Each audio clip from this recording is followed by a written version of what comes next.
Muy buenos días a todos. Gracias por su asistencia a esta conferencia.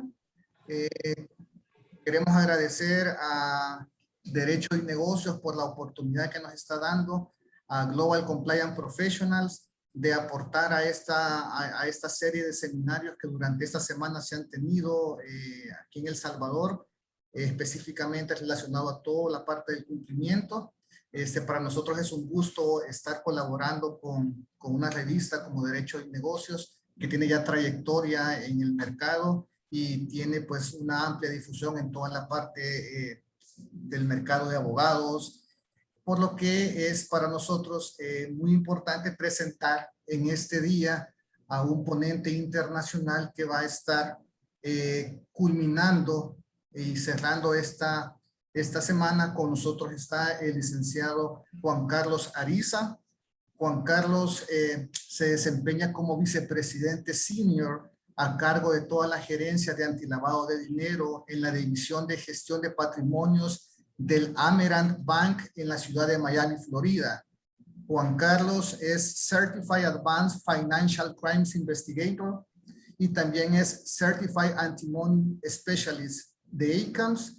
Y en su condición de oficial de cumplimiento, Juan Carlos es responsable de la implementación y el mantenimiento de todos los programas antilavado de dinero y sanciones internacionales para este banco importante en los Estados Unidos y en el sector de la Florida. Para nosotros es un gusto contar con Juan Carlos, que es parte del grupo de Global Compliance Professionals, y en esta mañana va a estar con nosotros dándonos ciertos tips, compartiendo parte de su experiencia, y obviamente pues la realidad y la situación del mercado salvadoreño es bastante interesante en estos momentos, y creemos que el aporte y todo lo que Juan Carlos nos pueda comentar, así como también cualquier duda o consulta que ustedes puedan tener, pues es el momento de aprovecharlo.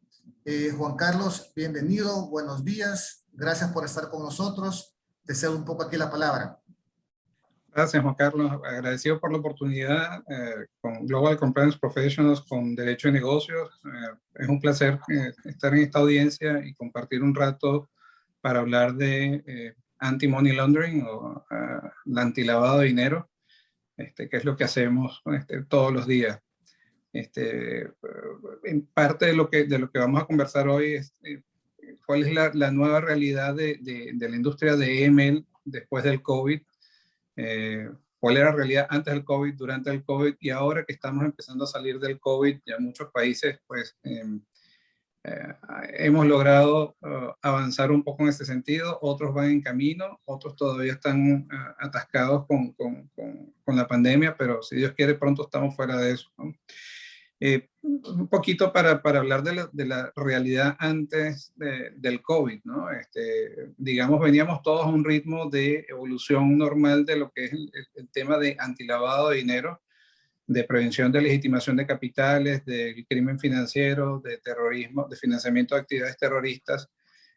Muchos bancos e instituciones financieras venían implementando sus programas de cumplimiento al estilo clásico, con reportes ad hoc o reportes manuales, a otros con reportes automatizados, un departamento de cumplimiento quizás de un tamaño importante, con un número de recursos humanos importante que está revisando, generando reportes, haciendo monitoreo manual, monitoreo automatizado. Y ya veníamos escuchando de nuevas tecnologías que se estaban desarrollando en la industria de anti-money laundering. Se estaba escuchando mucho de inteligencia artificial, se estaba escuchando de los procesos robotizados, etcétera.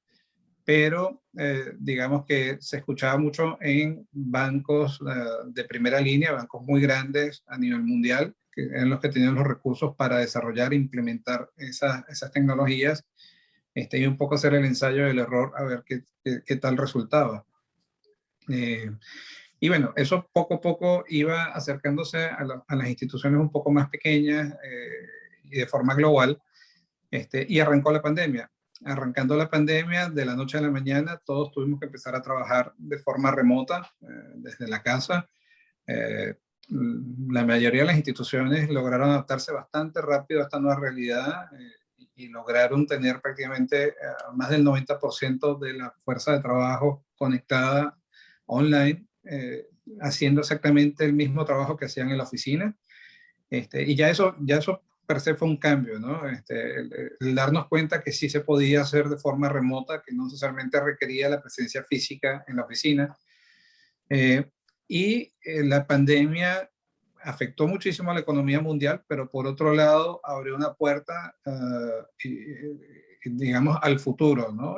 Yo creo que en la pandemia brincamos 5 años hacia el futuro, en el sentido de que muchas de esas tecnologías que todavía estaban en desarrollo o en prueba ya están implementadas y están siendo utilizadas por muchísimas instituciones a nivel mundial. El caso de la inteligencia artificial y el caso de procesos robotizados es muy frecuente. Ya la fintech ya no es algo extraño, la fintech ahora es algo, las empresas fintech son algo ya bastante común. Existen un número importante de compañías nuevas que están desarrollando plataformas inteligentes para la industria financiera, que quizás en el finales del 2019, principios del 2020, no estaban todavía a punto, ¿no? Y la pandemia aceleró todo esto por varias razones. Una, porque nos dimos cuenta que sí tenemos capacidad de trabajar de forma remota y en otras localidades. Y dos, porque eso está permitiendo el ahorro de costos bastante importantes a nivel de las instituciones financieras, en el sentido de que probablemente pueden reducir un poco la fuerza de trabajo, pero también pueden aumentar la eficiencia de los procesos internos, ¿no? Entonces, creo que quizás lo que estamos viendo ahora saliendo de la pandemia, o los que están todavía en medio de la pandemia, estamos viendo la aceleración del uso de nuevas tecnologías muy modernas, muy robustas, muy confiables, que incluyen robotización de procesos, que no es lo mismo que inteligencia artificial. El uso de inteligencia artificial de enseñar a la computadora a pensar y a detectar las tipologías criminales financieras, y el tema de la integración de sistemas, que es otra realidad, ¿no? Muchas veces las instituciones financieras se casan con un sistema, un software que cuesta muchísimo dinero, y al final el uso de ese solo sistema de forma aislada no es quizás lo más eficiente, porque requiere integrar y complementar con otras aplicaciones. Entonces, ahorita hay proveedores que se dedican a hacer integración y a tomar las porciones que interesan de cada uno de estos proveedores digitales y ofrecerlo en una solución, si se quiere, en un paquete, ¿no? Un ejemplo de eso es las aplicaciones que se están utilizando para la apertura de cuentas, lo que llaman en Estados Unidos onboarding. Estas compañías no solamente permiten que los clientes llenen online las planillas y las firmen, y la firma hay una verificación de la firma, todo eso hecho online y en breves segundos, sino que también hay una verificación de la tarjeta de identidad o del pasaporte del cliente online, y también hay un chequeo de prensa, de noticias negativas acerca del cliente. Todo eso se está haciendo simultáneamente en segundos, y además se permite que el cliente haga upload, cargue a través de la aplicación cualquier documento que requiere la institución para la apertura de la cuenta. Todo esto está ocurriendo simultáneamente, pero con distintas aplicaciones a través de un solo integrador. Eso ya es no es una novedad, pero se está viendo con más frecuencia y está permitiendo que salga una nueva cantidad de empresas, una nueva industria básicamente, que está generando muchísimos empleos y está generando muchísimo dinero. Entonces, bueno, La transformación digital de la industria financiera y las fintechs es una nueva realidad. La banca que conocemos y que hemos conocido hasta 2020 no es la misma banca que tenemos en 2021. Y muy pronto, en cuestión de menos de 5 años, tendremos una banca radicalmente distinta a la que estamos viendo hoy en día, a lo que hemos estado acostumbrados, ¿no? Eh, esta transformación digital ofrece mucho a lo que la generación de los milenios o millennials y la generación Z, que son la mayoría hoy en día y son los que tienen el poder de compra hoy en día, es lo que están demandando, ¿no? Ellos quieren todas estas generaciones requieren que todo sea integrado en una aplicación, que todo esté al alcance de un terminal celular o de un computador, de un desktop, de un laptop, disculpen, y que sea muy rápido, bastante intuitivo, fácil de utilizar. Si tengo que responder muchas preguntas, pierdo el interés y lo cierro. Digamos, ese es el nuevo mercado, esa es la nueva realidad, ¿no?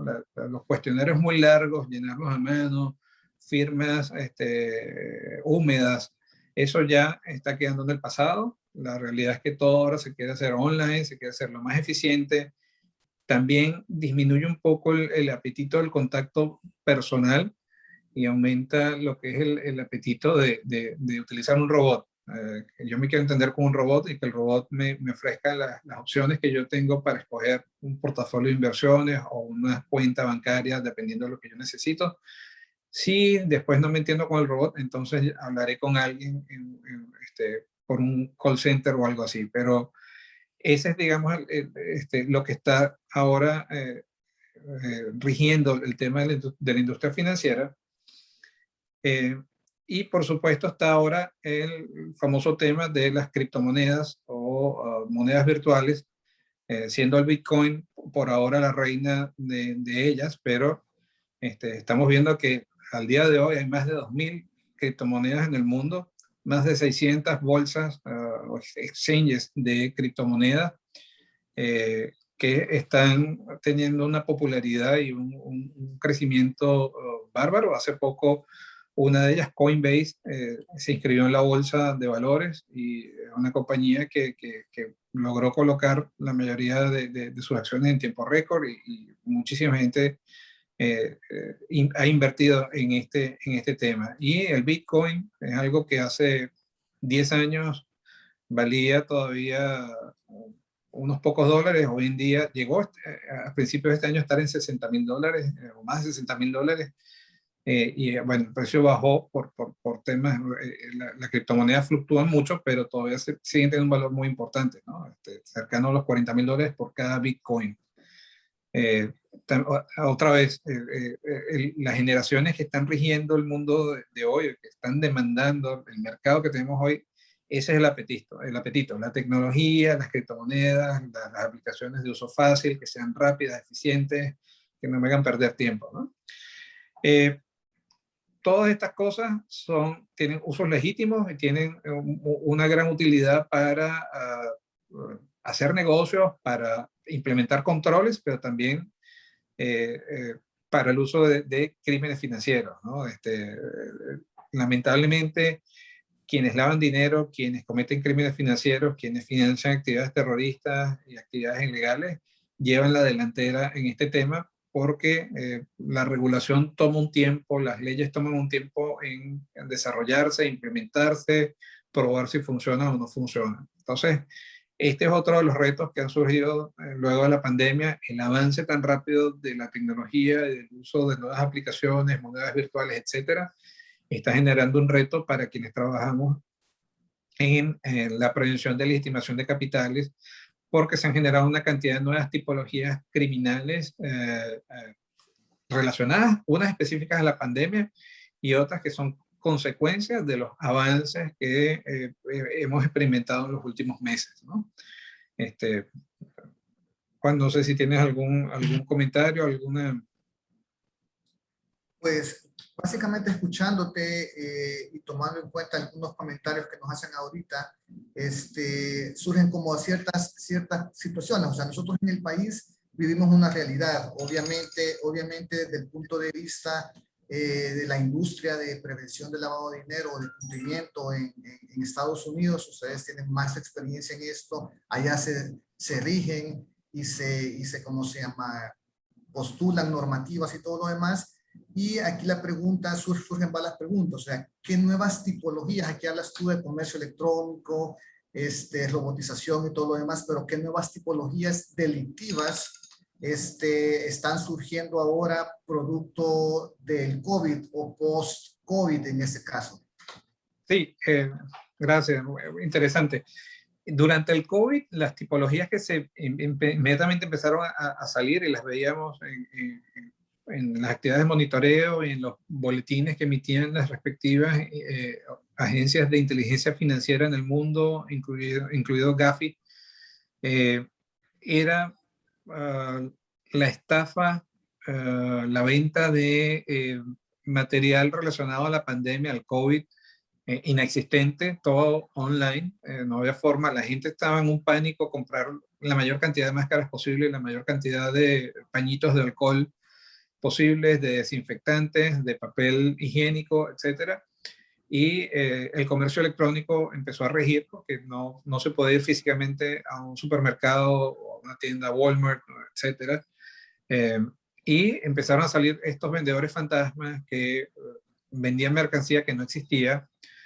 Otros empezaron a intermediar, a fungir de broker entre proveedores de esta mercancía en Asia, China, Corea, etcétera, y Estados Unidos y países de Latinoamérica, pero empezaron también a ofrecérselo a los gobiernos a cambio de comisiones. Entonces empezó también un tema de corrupción a nivel de gobiernos nacionales, estadales y municipales, ¿no? A todos los niveles. Todo el mundo estaba tratando de colocar un contrato y de engordar la comisión lo más posible, y lamentablemente hubo líderes en todas partes del mundo, en todos los países, que se prestaron a este tipo de prácticas, ¿no? Era muy frecuente ver el tema de ventas ficticias, eso ocurrió muchísimo, contratos inflados, donde el precio de una máscara, en lugar de ser centavos, que es lo que vale, centavos de dólar, las están vendiendo a $12 cada máscara. Si vendes 1 millón de máscaras, pues el contrato es inmenso, ¿no? Entonces, ese tipo de situaciones las estamos viendo y los reguladores estuvieron muy encima y rápidamente. El primer boletín salió en marzo del 2020, el segundo boletín revisado con muchas más tipologías salió en julio de 2020 aquí en Estados Unidos, el boletín de FinCEN, y Gafi sacó, creo que fue en abril también del 2020, una lista que es bastante consistente con la lista que han emitido la mayoría de las agencias reguladoras o de inteligencia financiera en el mundo. Pues mucho lo que llaman en Estados Unidos trade-based money laundering, que es el money laundering a través de operaciones comerciales donde alguna parte de la negociación no tiene sentido. O es el precio, o es la cantidad, o es el plazo de entrega, o es una de las partes contratantes, ¿no? Hubo un caso en específico que yo estuve viendo que el broker estaba hablando en nombre de un branch militar, de uno de las unidades de las fuerzas militares aquí en Estados Unidos. Resulta que no tenía representación para hablar en nombre del ejército o de la fuerza militar de la que se trataba. Después, cuando se empieza a hacer un poquito de averiguación respecto de quién es la compañía que está actuando como broker, una compañía nueva, uno de los socios de la compañía tenía noticias negativas por muchos años en temas de fraude, estafas. En algún momento estuvo enjuiciado criminalmente. Entonces, bueno, no necesariamente ese era el cliente que se estaba viendo, pero digamos, dime con quién andas y te diré quién eres, ¿no? Si andas con criminales, probablemente en algo bueno no estarás, aunque no es algo conclusivo. Pero poniendo todo en contexto, no lucía bien, ¿no? Y creo que muchas de esas situaciones se presentaron en todas partes del mundo. En muchas partes se escucharon noticias de abusos de no solo estafa, sino abuso de precio.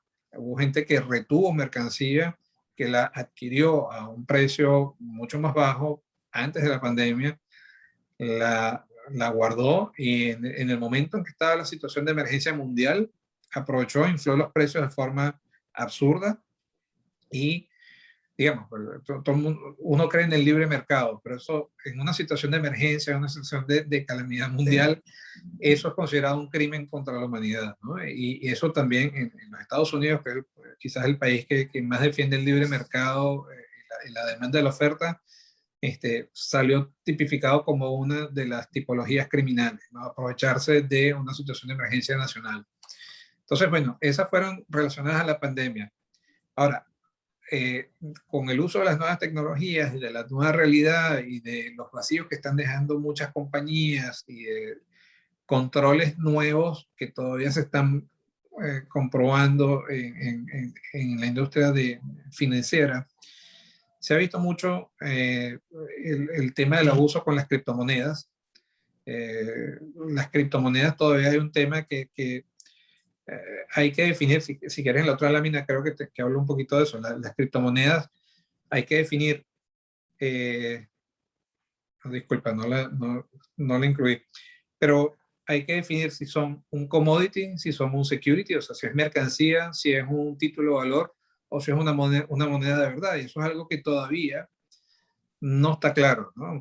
Aunque quienes participan en esta iniciativa de las criptomonedas defienden que es una moneda virtual y que debería comportarse como una moneda, todavía existen muchas dudas de ¿es en verdad eso o es en verdad un commodity? Porque se comporta muy parecido a lo que es, por ejemplo, el oro o la plata, el café, etcétera, ¿no? Lo compro y especulo un poco con el precio, lo vendo, gano dinero o pierdo mucho dinero, fluctúa de forma muy agresiva, muy rápida. También hay quienes dicen que se comporta como un security, porque hay compañías que en lugar de emitir acciones emiten criptomonedas y básicamente ese es su capital. Entonces, en los Estados Unidos está la discusión de quién tiene jurisdicción sobre esto. Lo tiene el Fed, que es el banco de la Reserva Federal, y es el que rige el tema de la moneda. El control lo tiene el SEC, el Securities and Exchange Commission, que se encarga de los títulos valores del mercado de securities, o se encarga el regulador del área de commodities. Todavía ninguno ha dicho yo soy el que tiene el derecho de regularlo, pero está planteada la discusión, ¿no? Mientras tanto, se presta al abuso como es un área que no está regulada de forma masiva. Si hay algo de regulación en muchos países, ha habido mucho avance regulatorio, pero todavía existe el anonimato en quien compra y vende la criptomoneda. Eso todavía da espacio a que criminales o terroristas utilicen la criptomoneda como un modo de financiamiento, ¿no? De no dejar rastro de quién es el que utilizó o quién transó con esa moneda. Quiero hacer un paréntesis. Desde el punto de vista tecnológico, el concepto de blockchain, que es lo que está detrás de la criptomoneda, es sumamente robusto y bien utilizado puede ser muy útil para el tema de AML porque deja huella de todos los participantes de una transacción de principio a fin. Entonces, en esa parte es muy robusto. El tema es que no hay regulación suficiente como para que se pueda utilizar y prevenir crímenes desde el punto de vista financiero.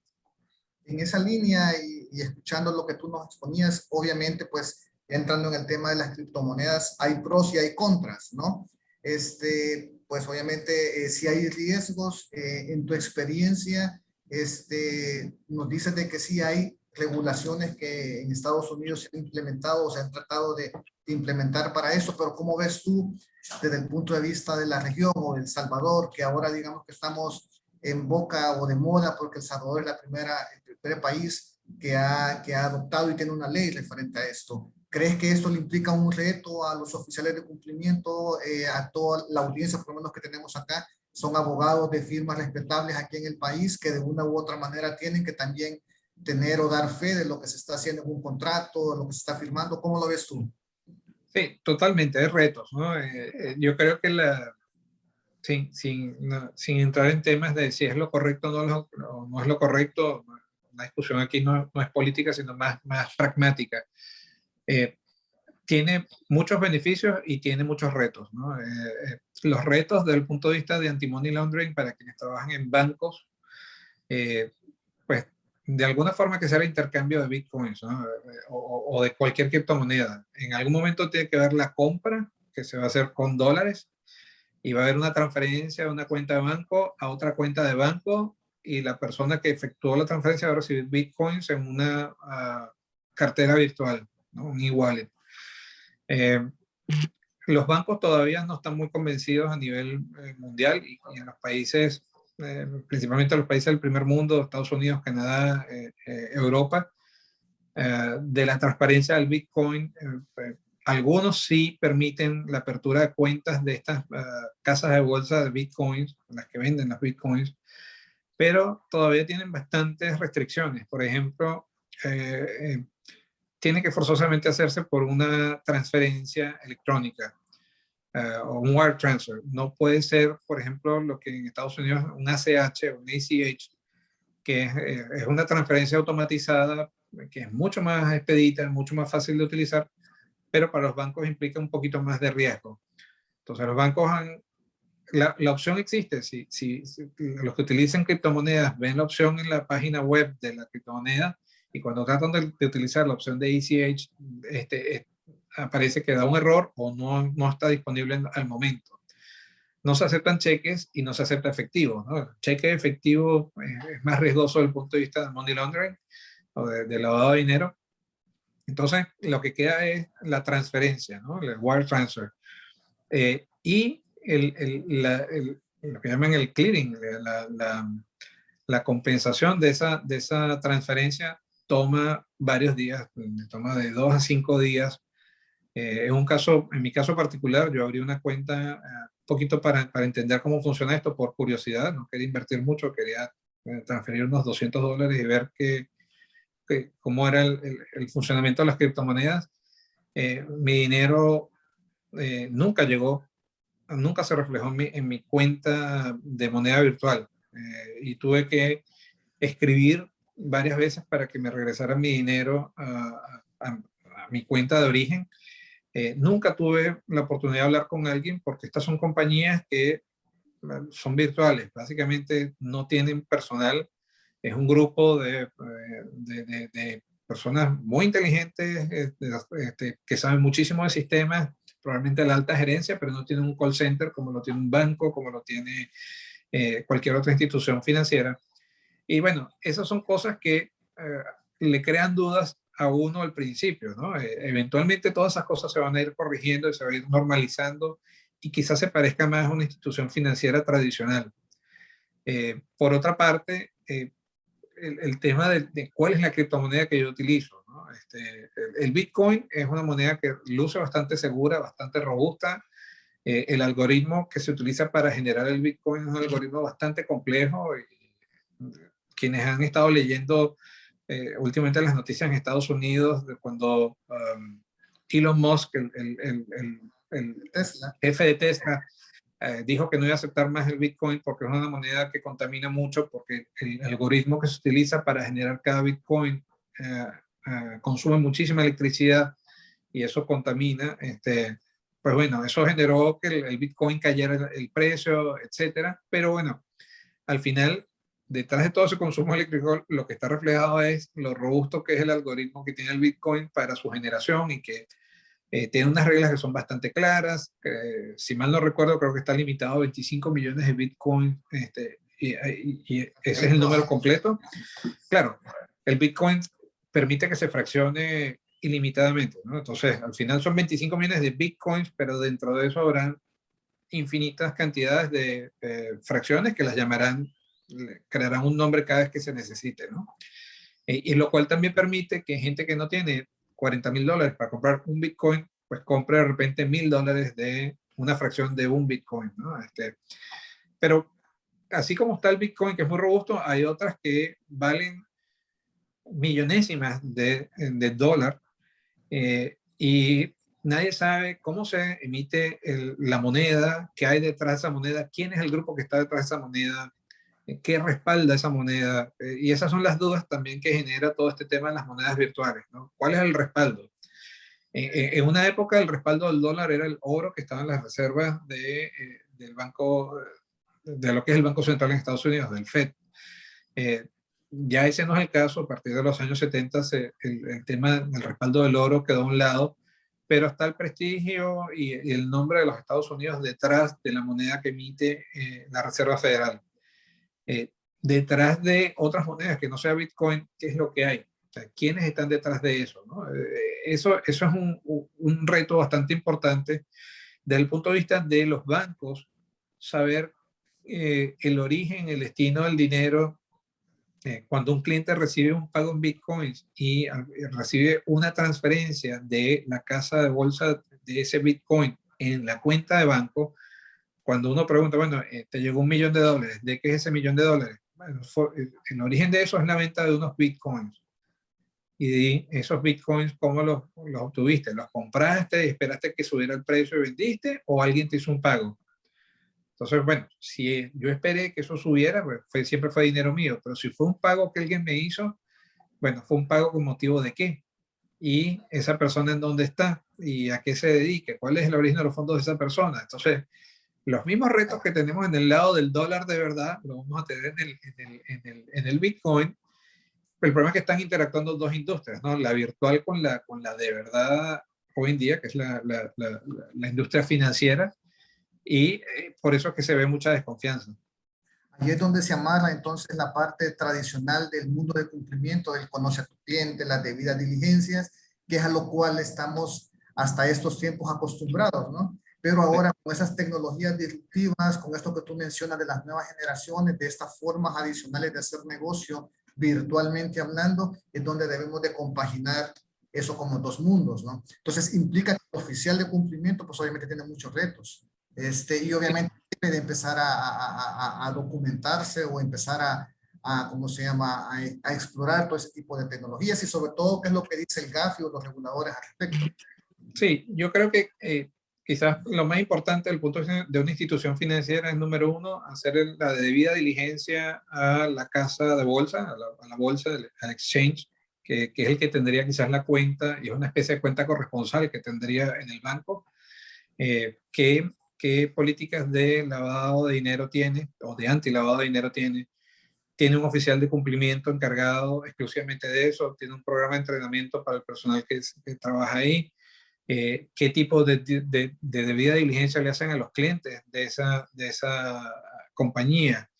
¿Qué proceso, qué sistemas de monitoreo, de validación de origen de fondos tienen? Y cuáles son las criptomonedas que permiten, ¿no? Porque todo esto va a dar un nivel de confort en la institución financiera que acepte tener esa cuenta corresponsal con esta compañía de moneda virtual, pero ningún banco se quiere ir involucrado en un esquema fraudulento donde una moneda virtual fraudulenta que salió en cualquier país del mundo, digamos en Asia, por mencionar un país lejano, donde defraudaron a muchísima gente, un esquema tipo Ponzi, esquema piramidal, donde la gente compró bajo engaño de forma masiva y después se desinfló. Ningún banco se quiere ver relacionado con, esta fue la casa de bolsa que utilizaron los defraudadores para hacer el fraude masivo, ¿no? Y tampoco la casa de bolsa, ¿no? La casa de bolsa no quiere tener ese problema, ¿no? Y yo he estado en conversaciones con algunos colegas que trabajan en criptomonedas y hoy en día tienen sus controles, sus políticas, su oficial de cumplimiento, y funcionan muy parecidos a cualquier otra institución financiera. Yo creo que esto pronto va a tomar más confianza y va a estar mucho más seguro. Por otro lado, también he visto avances regulatorios, no solo en Estados Unidos, sino lo he visto en países del Caribe. Islas Caimán recientemente sacó legislación al respecto y está regulando todo lo que son activos virtuales. Y esto yo creo que llegó para quedarse. El concepto de blockchain yo creo que es un concepto que sí va a abaratar mucho el costo de las transacciones financieras, va a masificar el uso de este tipo de transferencias electrónicas, etcétera. Y bien utilizado puede ser fantástico para quienes trabajamos en EML. si la legislación y las regulaciones no son suficientes, puede convertirse en una pesadilla, ¿no? Yo creo que todo dependerá cómo se desarrollan los acontecimientos en el futuro. Ahora en El Salvador, entiendo que otro país de Latinoamérica que también está adoptando el Bitcoin como una moneda paralela. Yo creo que eso es positivo porque genera que la gente quiera entonces entender qué es el Bitcoin, qué es la criptomoneda, cómo la regulamos, cómo ponemos controles, cuáles son los problemas. Mientras sea algo como que etéreo, que lo utilizan algunas personas, que les gusta la tecnología, pero no todo el mundo confía, quizás no hay tanto apetito. A medida que los países empiecen de verdad a implementarla, pues se justificará el, el uso y la adopción de medidas y controles, y quizás los bancos decidan, ok, vamos a meternos en el negocio de aceptar las cuentas. En base a esto, obviamente entra la figura del designado, el encargado o el famoso oficial de cumplimiento de la industria. O sea, este es un personaje o una persona que de una u otra manera ahora, con todas estas posibilidades de hacer negocio, con todos estos ambientes disruptivos que se tienen, que ya no solo tiene que saber de finanzas, sino que también un poco de leyes, conocer la normativa no solo nacional, sino que también internacional, porque son situaciones que ya con la globalización y conceptos como esos, pues ya no somos una isla, ahora estamos teniendo relación y haciendo negocios sentados desde una computadora en cualquier parte del mundo. Entonces, ¿cómo ves tú al oficial de cumplimiento ahora a nivel de la post-pandemia? Sí, bueno, hace poco escribí un artículo al respecto, ¿no? La transformación la evolución del oficial de cumplimiento. Y definitivamente, cuando yo empecé en esta industria, yo empecé en el año 2005, y previo a eso también trabajé en algo por el estilo en temas regulatorios bancarios, pero no tan de lleno como lo he hecho desde el año 2005. Y del 2005 acá, la diferencia del cielo a la tierra, ¿no? Ha cambiado muchísimo todo, pasamos se utilizaba un criterio de riesgo basado en riesgo en AML, pero teníamos reglas muy estáticas, no tan dinámicas. Teníamos procesos muy manuales, reportes bastante largos y tediosos de revisar. Hoy en día estamos bastante más automatizados, donde tenemos un criterio de riesgo mucho más dinámico, con algoritmos un poco más robustos, más inteligentes, con el uso de más estadística y más análisis por parte de gente que de verdad entiende de temas estadísticos. O sea, hay recursos especializados a disposición de uno. Eso no existía en 2005, 2010.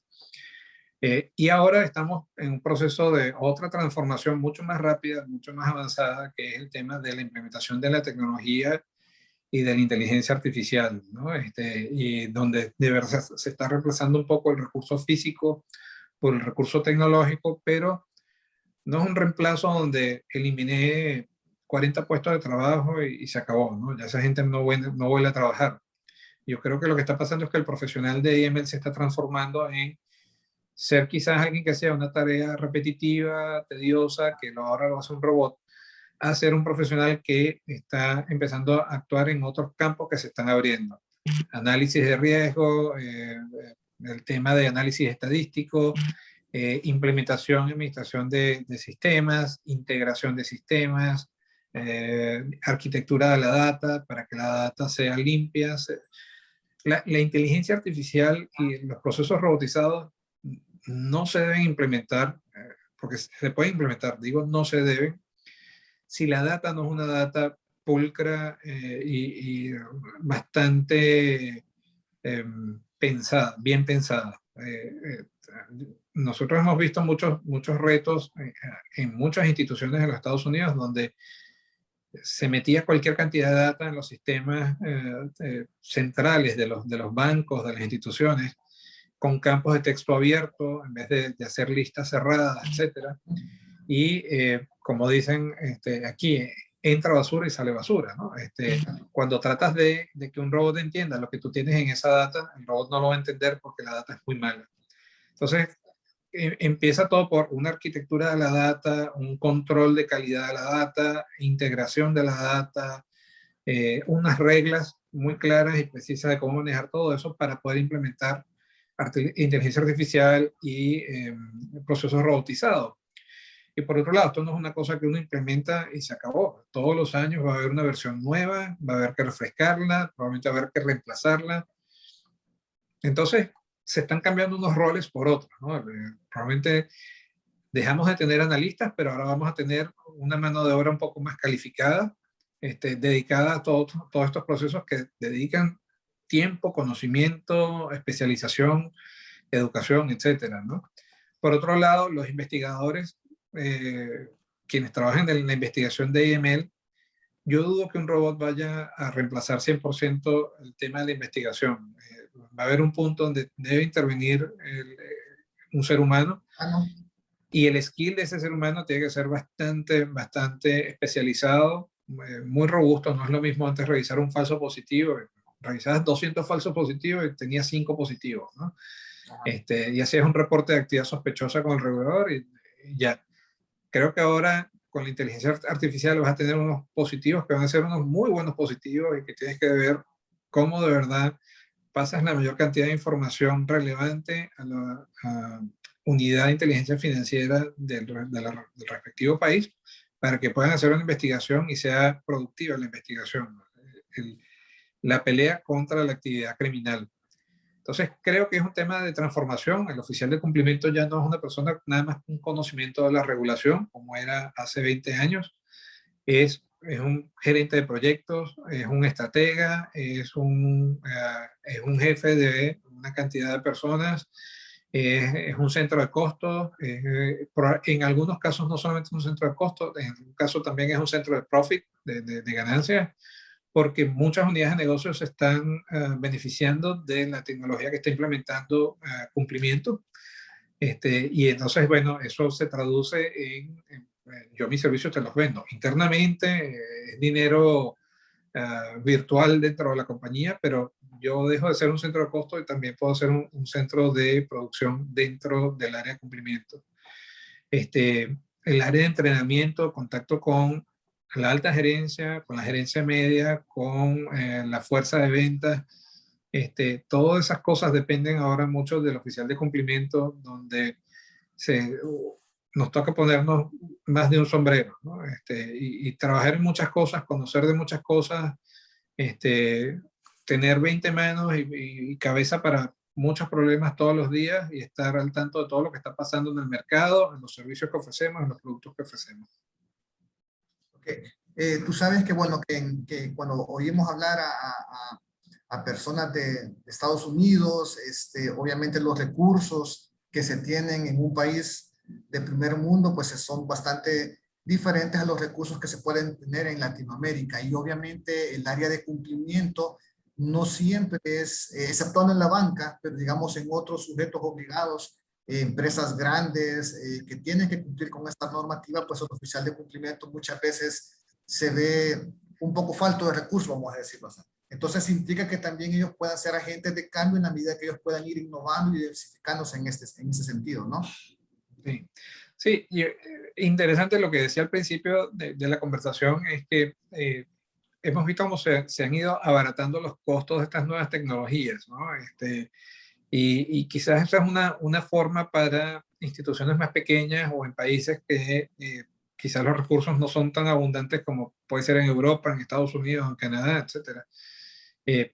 Pero, por ejemplo, estos softwares que hacen búsqueda de noticias negativas en el Internet a nivel global son muy útiles, ¿no?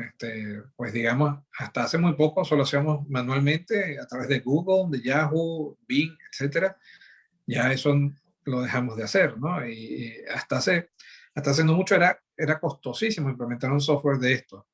Hoy en día ya está bastante accesible y hay distintos paquetes, ¿no? Dependiendo del tamaño de la institución y dependiendo de la necesidad agregan o limitan el número de bases de datos que se consultan, ¿no? Por ejemplo, hay unos que ofrecen que se haga la consulta con la lista de OFAC, con la lista de la Unión Europea, con la lista de la ONU, con la lista de Interpol.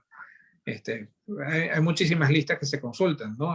Noticias, y uno puede elegir qué tipo de prensa quieres. ¿Quieres periódicos de primera línea? ¿Quieres revistas especializadas? ¿Quieres blogs? Hasta ese nivel llega, ¿no? Entonces, por supuesto, mientras más uno agrega, más costoso es, pero es una buena noticia en el sentido de que ya es un poco más accesible. Y estoy seguro que todas estas compañías que desarrollan estas aplicaciones están apuntando ahora a América Latina y otros continentes, subregiones, donde pueden ofrecer los productos que ya tienen y saben que lo tienen que ofrecer a precios quizás más baratos de lo que lo ofrecen en Estados Unidos, porque si no, no lo venderían, ¿no? Por otra parte, los avances regulatorios que hay en países como Estados Unidos y la Unión Europea le indica un poco el camino a seguir al resto de los países, ¿no? Aunque suene un poco injusto, decir, bueno, ¿por qué tenemos que seguir lo que hace Estados Unidos? ¿Por qué tenemos que seguir lo que hace Inglaterra o la Unión Europea? El tema es que la banca en algún momento pasa por Estados Unidos y pasa por Europa. Quien quiere banquear o quiere realizar transacciones financieras a nivel mundial, tiene que cumplir con el estándar de los Estados Unidos y el estándar de la Unión Europea forzosamente, ¿no? Y el estándar asiático también. Digamos, todos estos países están muy alineados en cuáles son los estándares. Está el estándar europeo, el estándar americano, se parecen muchísimo. ¿Por qué? Bueno, porque todo esto viene del Welfare Group, que son iniciativas de los bancos más grandes a nivel del mundo, poniéndose de acuerdo de cuáles son los controles que deberíamos implementar para prevenir y mitigar riesgos. Entonces, bueno, todas esas cosas ayudan un poco a los oficiales de cumplimiento en El Salvador, en Centroamérica, en Latinoamérica en general, para ver, bueno, qué es lo que es estrictamente necesario para yo poder transar a través de un banco en los Estados Unidos o en Europa. ¿Qué controles de lo que tienen ellos tengo yo recursos para traerlos e implementarlos en mi banco o en mi institución? Y qué prácticas debo mantener en el camino para mantenerlos, o sea, no solamente comprarlo, es saber utilizarlo, es calibrarlo, es revisarlo. La tecnología da muchos beneficios, pero al mismo tiempo da bastante trabajo, ¿no? Cuando tú implementas un sistema, tienes que validar la implementación para asegurarte de que está funcionando bien, que el performance es adecuado. Tienes que calibrar las alertas y los algoritmos para tus servicios, tus productos y tu mercado y la transaccionalidad que tienes. Y así disminuyes el número de falsos positivos. Y digo disminuir, no eliminar, porque los falsos positivos también ayudan a saber que mis controles están funcionando y a ver qué está pasando, ¿no? Los falsos positivos son necesarios. Y el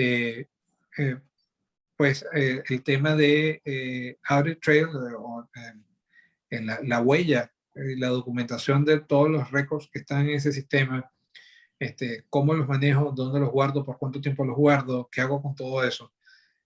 Auditar el sistema, asegurarse que la data que están alimentando el sistema es íntegra y es de buena calidad.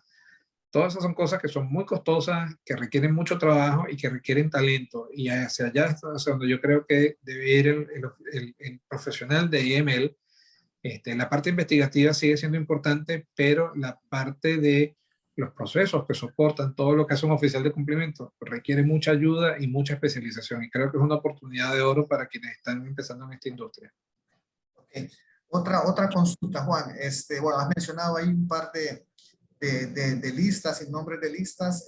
Obviamente tú que tienes certificaciones en investigación de crímenes financieros, para un oficial de cumplimiento, el consumir o el estar periódicamente consultando o revisando su base de clientes contra algún tipo de listas que sean de uso general, digámoslo, o de uso de la industria, es importante. Sí, básicamente la primera que me viene a la cabeza es la lista OFAC. que es una lista emitida por el gobierno de los Estados Unidos, por el Departamento del Tesoro, pero una de las primeras preguntas que hace un banco americano o una institución americana cuando se aproxima un banco foráneo a abrir una cuenta corresponsal es qué controles tienes para OFAC, para asegurar de que en tu banco no se está depositando el dinero de alguien que está en la lista de OFAC o de algún organismo gubernamental o relacionado a algún gobierno que tenga sanciones impuestas por OFAC, ¿no? Está el caso Cuba, quizás es el caso más famoso, el primero que estuvo en esa lista, pero está Corea del Norte, está Siria, están varios países ahorita que están teniendo temas con los derechos humanos del mundo, está Venezuela de alguna forma, y están algunos funcionarios de esos gobiernos en otras partes del mundo, personas que son no deseables por el gobierno de los Estados Unidos. Pues si esas personas están banqueando a través de tu banco, o tu banco está permitiendo la evasión de las sanciones de OFAC, no vas a tener acceso al sistema financiero americano, ¿no? Y eso es un problema porque no tener acceso al sistema financiero americano es no tener acceso al sistema financiero mundial, básicamente, salvo algunos casos, unos pocos casos, ¿no? Entonces, la lista OFAC es súper importante, lo que llaman en la SDN, ¿no? de Senior Designated Nationals. El número de sanciones que hay ahorita en el tema de OFAC es bastante grande, está creciendo bastante rápido, son bastante complejas, difíciles de entender y de administrar. Todo lo recomendable es que tengan siempre alguien que los asesore en ese tema. Probablemente alguien en Estados Unidos que conozca mucho de OFAC, aunque deben haber seguramente expertos locales, ¿no? Pero son muy complejas, muy fácil de violar. Después la lista de la Unión Europea es una lista que es bastante consistente con la lista de OFAC, pero es igualmente importante y hay algunas sanciones que no están en la lista de OFAC. Es importante que esa lista también se utilice. La de las Naciones Unidas es prácticamente la misma de la Unión Europea y de OFAC. Digamos que las tres están muy alineadas. Reino Unido ahora tiene su propia lista porque ya no son parte de la Unión Europea, pero la lista es muy parecida a la de la Unión Europea, ¿no? Yo creo que esas son quizás las más importantes. También está en Estados Unidos la sección 311 del Patriot Act, de la mal llamada ley patriota, porque no es la traducción correcta. La sección 311 son sanciones a instituciones financieras a nivel global. Están sancionadas por FinCEN. La lista no es muy grande, pero quizás valdría la pena también comparar contra eso. Y lo otro que yo creo que es hoy en día ya una práctica muy común es la comparación de los nombres de los clientes de las instituciones con noticias negativas en el Internet, ¿no? Porque ahí uno conoce cualquier indicio de que alguien está en corrupción o en un escándalo de corrupción con el gobierno o en un escándalo de tráfico de drogas o de trata de blancas o de cualquier actividad criminal, de financiamiento de actividades terroristas, prostitución, etcétera. Y el indicio por lo menos debería disparar en la investigación en la institución financiera, no necesariamente el de-risking del cliente, porque todo depende del contexto. Muchas veces hay información negativa que es una herramienta política para dañar la imagen de alguien y resulta que la información no es verdadera. Pero si algo está sonando, hay que investigar, hay que conocer qué está pasando y tomar una decisión de si el cliente lo mantenemos o lo sacamos. No estoy seguro del caso en El Salvador, si es permitido cerrarle cuentas a los clientes. En los Estados Unidos esa es la práctica. Si un cliente tiene mucho problema, no basta con hacer el reporte de actividad sospechosa. Muchas veces lo que decide la institución es cerrar la relación y terminarla, ¿no? Pero creo que en el tema de lo que llaman screening, de comparación de los nombres de los clientes, esas serían las prioridades. Ok. Bueno, Juan, básicamente creo yo que hemos evacuado las preguntas que nos han hecho hasta este momento. No sé si tú quieres cerrar o concluir con alguna recomendación o cómo ves tú la región o lo que resta de este año en materia de cumplimiento en base a tu experiencia y de cómo nos ven allá desde la Florida, por ejemplo. Sin, no, sin entrar en detalles de El Salvador específicamente, ¿no? Hablando de Latinoamérica en general, Latinoamérica siempre ha sido una región con retos importantes en materia de prevención de legitimación de capitales, de crimen financiero. El tema del tráfico de drogas es algo que marca mucho la región en general, desde el comienzo de Sudamérica hasta la frontera con Estados Unidos, México. Eso es un gran problema, ¿no? El narcotráfico está muy metido en todas partes y logran esconderse muy bien, ¿no?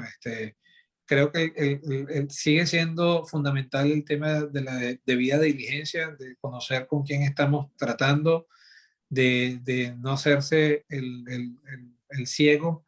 Si tienen un cliente que saben que está en problemas de corrupción o en temas de narcolavado, etcétera, y pretenden tener actividades con los Estados Unidos, seguro van a tener un problema. En los Estados Unidos está siendo bastante duro con este tema y los principales bancos del país han estado haciendo bastante de-risking con Latinoamérica en general, ¿no? Hay bancos que cerraron todas las cuentas de todos los clientes internacionales de Latinoamérica, porque no quieren el riesgo, ¿no? Y creo que el reto es un poco limpiar la imagen con el trabajo, ¿no? Demostrar que sí tenemos controles o que sí tienen controles en todos estos países, que sí tienen gente calificada, que sí conocen de la regulación de los Estados Unidos, de la regulación de Europa, de las mejores prácticas a nivel mundial, del GAFI, etcétera, que sí le invierten dinero a los controles, que no solamente hacer negocios, sino que hacer negocios de forma responsable y de forma segura, de que sí comparten información de actividad sospechosa dentro del marco legal, porque sabemos que hay limitaciones en ese sentido para compartir información, pero cuando se puede y es permitido hacerlo, y eso genera quizás un nivel de confort quienes están del otro lado, pues manejando la relación, ¿no? Por otro lado, Gafi tiene la lista de los gobiernos que tienen que mejorar y que tienen que seguir implementando nuevas regulaciones y controles. Muchos de los países han hecho un gran esfuerzo por mejorar y eso se ve en el informe de Gafi de todos los años. Pero todavía hay mucho por hacer, ¿no? Eh, una gran ventaja que tiene El Salvador es que ustedes utilizan el dólar como moneda de curso legal. Pues entonces eso les quita un tema de encima, que es el tema del el mercado paralelo, el dólar negro o el mercado negro, dependiendo como en todos los países tiene un nombre distinto, ¿no? Eso es una práctica que genera mucho problema, mucha corrupción. Otros países lo tienen y lo tienen de forma este, grave, ¿no? El caso de Argentina, el caso de Venezuela, el caso de Perú, el caso de México. El mercado paralelo siempre es un área gris, es un área no regulada, no se conoce cuál es el origen de los fondos que se mueven ahí, tanto en pesos como en dólares o bolívares, dólares, dependiendo cuál sea el país. Eso El Salvador no lo tiene. Vamos a ver ahora qué va a pasar con el Bitcoin. Esperemos que no se convierta en una pesadilla por el estilo. Pero yo creo que siempre hay apetito hacia Latinoamérica y son ciclos, ¿no? Hay ciclos donde el riesgo sube mucho y entonces se hace el de-risking en Estados Unidos y hay ciclos donde la oportunidad de negocio y la percepción de riesgo baja, entonces Estados Unidos vuelve a abrir el apetito hacia Latinoamérica, ¿no? Yo creo que todo depende de cada institución, de la seriedad y la responsabilidad con que manejen el tema de la prevención de legitimación de capitales. Ok. Juan, nada más para la audiencia, no sé si alguien tiene alguna otra consulta o quisiera escribir en el chat alguna consulta, aprovechar aquí todavía el tiempo que tenemos con Juan Carlos. por favor, siéntanse libres de escribirnos en el chat o creo que tienen el micrófono abierto para que lo puedan hacer directamente.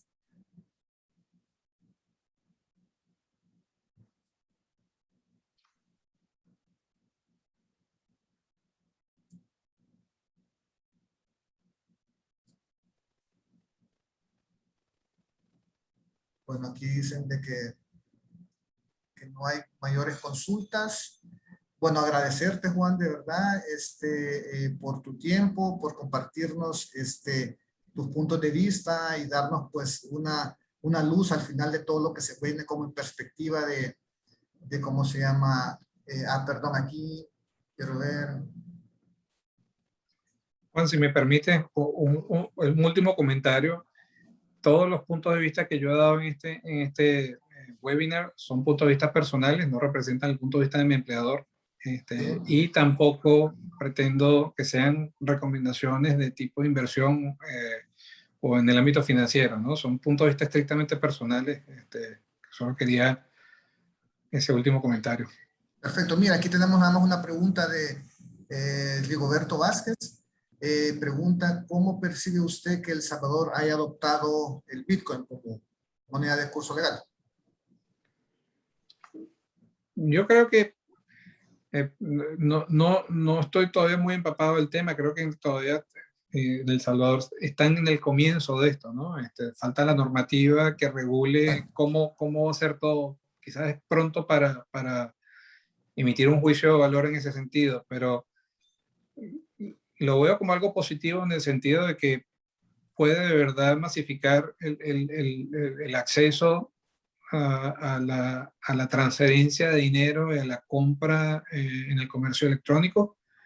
Sin embargo, también abre la puerta para, si esto no es bien manejado y no es bien regulado y bien supervisado, abre la puerta a corrupción, a crimen, etcétera, ¿no? No sé si han visto últimamente noticias aquí en los Estados Unidos donde una compañía de energía, un grupo de hackers lograron capturar el control de la tubería que alimenta de gasolina a toda la costa sureste de los Estados Unidos. Pues paralizaron el gasoducto por varias horas y a cambio de una recompensa, ¿no? Lo que llaman ransom, ¿no? Y la recompensa fue pagada en bitcoins, ¿no?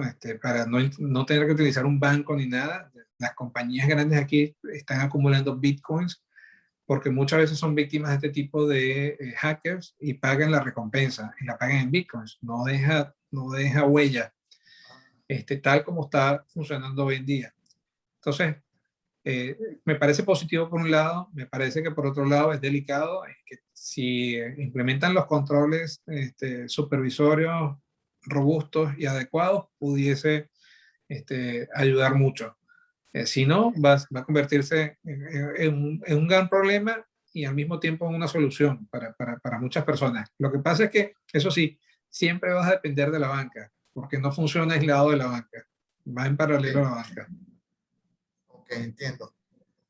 Bueno, creo que muchas gracias, dicen todos. Bueno, Juan, agradecerte de verdad tu tiempo y que hayas estado con nosotros esta mañana, y también agradecer a la revista Derecho y Negocios por haber confiado en nosotros, en Global Compliance Professionals, para este tipo de seminarios. Muchas gracias, Juan. Gracias a ustedes. Buenos días y gracias a Derecho y Negocios también.